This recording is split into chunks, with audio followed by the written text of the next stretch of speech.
Hello everyone, welcome back to my Amina cooking blog. তো আজকে আমি রান্না করব হচ্ছে থাই নুডলস। তো ফার্স্টে আমি নিয়ে নিয়েছি কয়েকটা সবজি।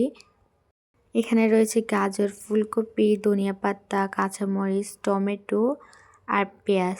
তারপর আমি এক টুকরো মুরগির মাংস নিয়ে নিয়েছি থাই নুডলসের জন্য সাথে দেওয়ার জন্য। তারপর আমি সব সবজিকে সুন্দর করে ধুয়ে কেটে নিয়েছি সাইজ মতো নিয়েছি। এখন আমি মুরগির মাংসগুলো সাইজ মতো কেটে নিয়েছি। এখানে দেব জিরে গুঁড়ো, তারপরে দিয়ে দিচ্ছি গোলমরিচ গুঁড়ো, তারপর দিয়ে দিচ্ছি ধনিয়া গুঁড়ো, তারপর 1 টেবিল চামচ সস দিয়ে দিয়েছি টমেটোর সস, তারপর 1 টেবিল চামচ সয়া সস। এখন সবগুলো গোস্ত একসাথে মেখে নিচ্ছি।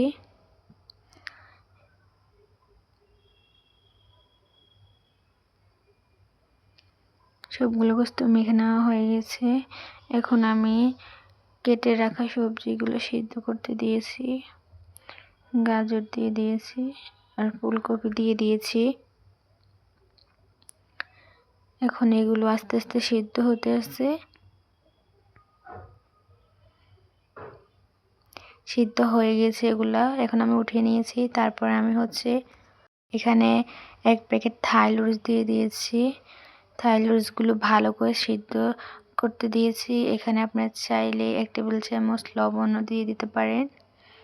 তো থাই নুডলসগুলো সিদ্ধ হয়ে গিয়েছে, এখন আমি নামিয়ে নিয়েছি। এখানে হাফ কাপ তেল দিয়ে দিয়েছি। এখন আমি এখানে গোস্তগুলোকে ভালো করে ভেজে নিব।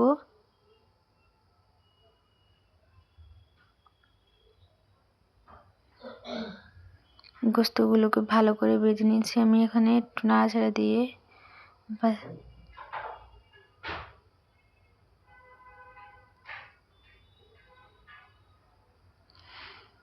গোস্তগুলো আস্তে আস্তে ভেজে নিয়েছি আমি। এখন আমি একটা প্যানে 1 টেবিল চামচ তেল দিয়ে দেব। তেল দেওয়ার পরে আমি হচ্ছে এখানে দিয়ে দেব একটু আদা বাটা,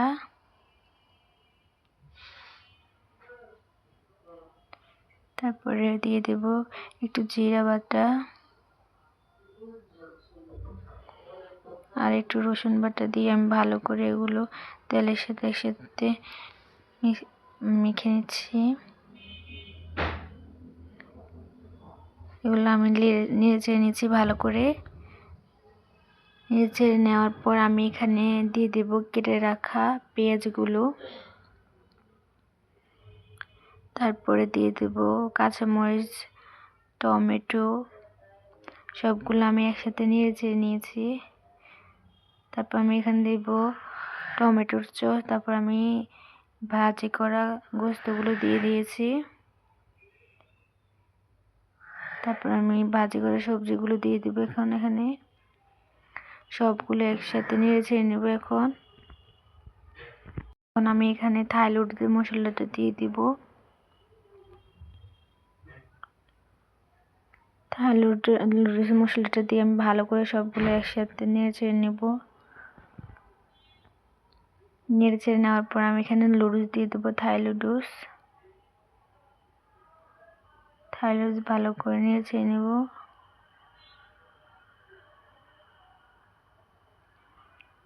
তারপর আমি উপর দিয়ে কিছু ধনে পাতা দিয়ে দিয়েছি। এখন আমার হয়ে গেছে থাই নুডলস।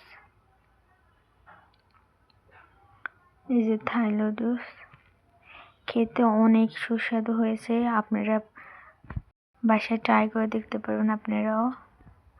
আজকের জন্য এইটুকুই।